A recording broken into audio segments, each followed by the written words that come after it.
ஒரு கிராமத்தில் மீனாட்சி என்ற பெண் இருந்தாள். அவள் தினமும் கிருஷ்ணர் மீது மிகுந்த பக்தியுடன் பூஜை செய்து வந்தாள். ஆனால் அவள் மிகவும் ஏழை. ஒரு நாள் வீட்டில் சாப்பிட ஒன்றுமில்லை. ஆனாலும் இன்று கிருஷ்ணருக்கு நெய்வேத்தியம் வைக்க வேண்டும் என்று முடிவு செய்தாள். வீட்டில் இருந்த சிறிய அளவு அரிசியை வைத்து ஒரு சாதாரண கஞ்சி செய்து மனமார கிருஷ்ணருக்கு சமர்ப்பித்தாள்.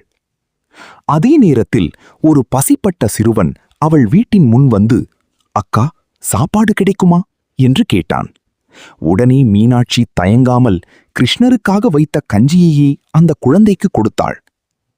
அன்று இரவு அவள் கனவில் கிருஷ்ணர் தோன்றி, "நீ எனக்கு வைத்த உணவை நானே வந்து உன்னிடமிருந்து பெற்றேன். உன் அன்பே எனக்கு மிகப்பெரிய நெய்வேத்தியம்" என்றார். அடுத்த நாள் முதல் அவள் வாழ்க்கையில் குறைவுகள் குறைந்து அமைதி உருவானது.